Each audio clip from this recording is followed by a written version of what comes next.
Hi, it is August 30th, 2023, and I thought I'd hop on here and make another video since I'm no longer allowed on Twitter, um, because apparently the things I have to say are just too frightening to have be put in the public forum, um, and too difficult to refute. And so silencing is the only option for the cowards that have chosen to do that. Just like the cowards in real life who isolate themselves from me, who won't for even a single moment of their lives ever acknowledge me as a human being, of someone capable of feeling human emotions, empathy, compassion, or being worthy of the same. Um, to acknowledge even a single point, even a single bit of knowledge that I have, even a single argument that I've ever made as having any validity whatsoever, would completely and utterly destroy their entire worldview that relies on the idea that I am just in every way and not a human being whatsoever. And I've encountered a number of such people in my life. Uh, and apparently, the people who run Twitter are just like them. And I guess it isn't really news at this point. We've got these two groups of just equally insane religious nuts, whether we're talking about the Trump supporters or the leftists, um, and I mean, there's more groups within each one of those, and I mean, there's people who support other politicians. They're all just as clueless. I mean, in thinking that any of these political solutions are gonna do anything to help any of the problems that people are faced with. um, or to think that this government isn't going to collapse under the weight of its own debt. I mean, it's so glaringly obvious, and it has been for so many years, to anyone who has even a shred of uh,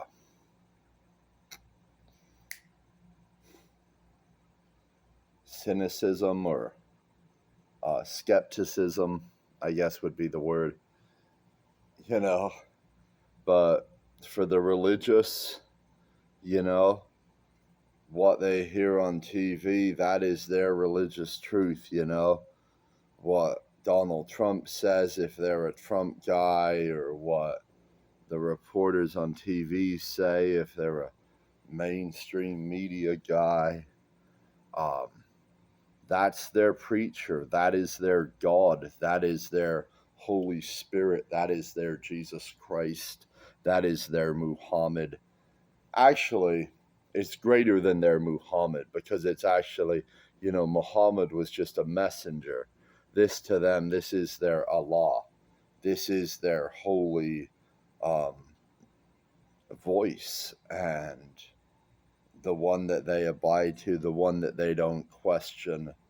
Um, and I guess it's easier for them that way, They don't have to be isolated from their social group. They don't have to lose the social approval, which they are completely dependent and reliant upon to feel any sense of self-worth whatsoever, because their own sense of morality, their own sense of right and wrong has been so long and so far cast into the seas of um,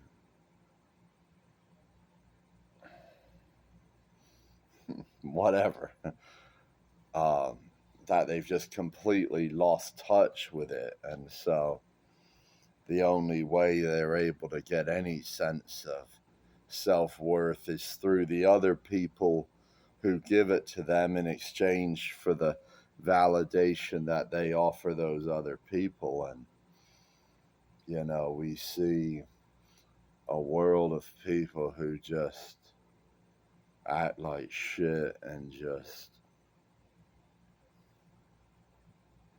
live in delusions and really aren't real fucking pleasant to be around, man. So, I found my little place in this world. I found a job I can go to. I've got a place to live. I've got a project to work on with my book. Yeah, I got ways to kill the time.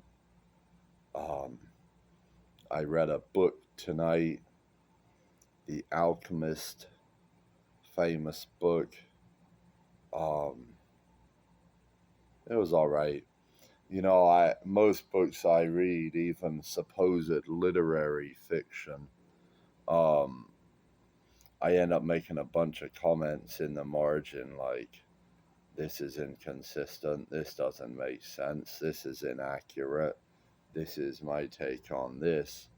This book, I didn't find it real necessary to do that, which I think is a testament to the quality of the book. And the book talks about following your heart.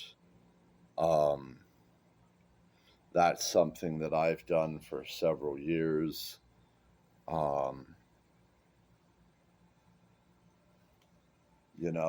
I do what I think the right thing to do is, and that's where I get my sense of self-worth, because I don't have a fucking tribe, I don't have a clique, I don't have a political party, I don't have a group of people, I don't have a religion, I guess is what you could say. I'm just a guy who is guided by my own heart, and I do the things that seem to be the right things to do, and I have my reasoning, and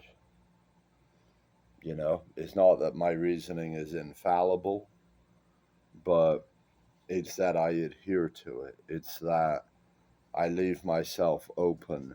If a higher understanding, if someone presents something that can advance my understanding, I remain open to that thing. And I incorporate it into my worldview, So, I just kind of took it easy today. I could have pushed myself to do some more work on my book after work. I decided not to because I thought it would be important for me to have a night of rest. I've got a group tomorrow that I'm meeting with after work, and I think it's important to be well rested and to get enough sleep, and to not always be on the go, to not always push myself. I've always pushed myself really hard, but I think sometimes when you push yourself too hard, you push yourself right into a fucking wall. And things like last week where I got sick, things like burnout, stress, those things can accumulate. And I want to have compassion towards myself. It's a blessing and a miracle that I'm alive, and I try to hold on to a faith that God's got this, that the forces of good in this universe will somehow conquer the forces of evil, that we will know freedom, that I will know joy, that I will know love, that my kids will know joy, you know. Um, these are the things that my heart tells me it wants. And I acknowledge my heart and I listen to my heart and I put one foot in front of the other and I do my best to walk towards those objectives, um,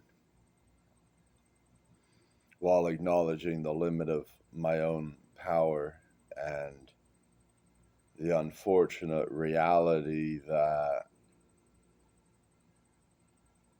people thus far seem more interested in adhering to the religion of government, essentially, that they believe in, um, than seeking something better. Um,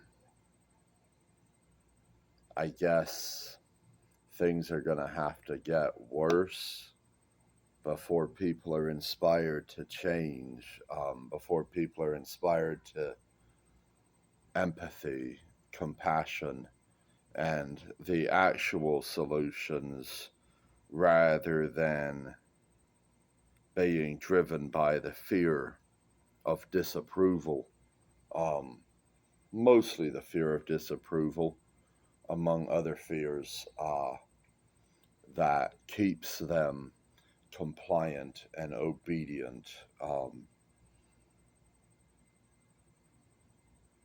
to what their higher powers are telling them they need to be. So,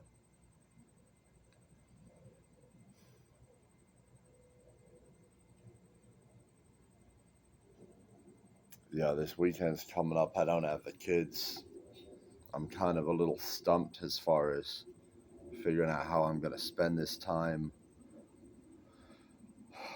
I might work on my book.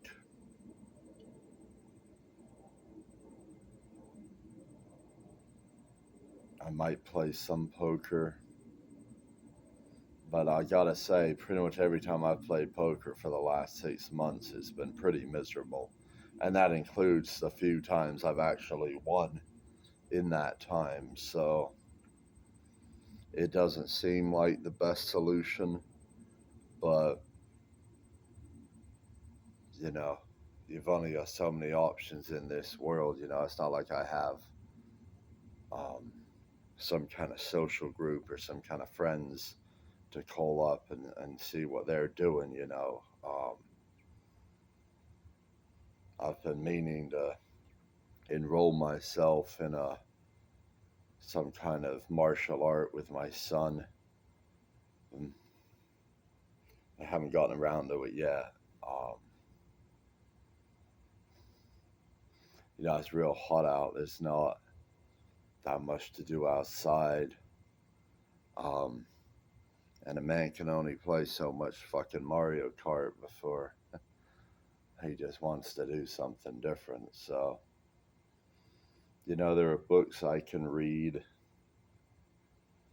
I guess maybe there's some interesting stuff I can watch on TV. And like I said, maybe I can get around to working on my book a bit, but the setup I have at home isn't the best for that. I tend to prefer staying late and working on it after work, but I could probably get more done over the course of a weekend day than what I could do in the limited hours after work. So,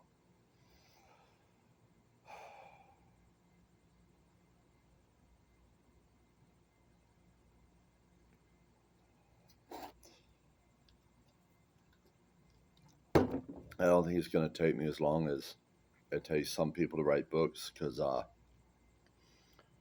I don't think I'm going to need a lot of developmental edits. I think my story, my plot structure is pretty solid. I think the scenes, the order of the scenes, and the scenes that I've chosen to include make sense to include.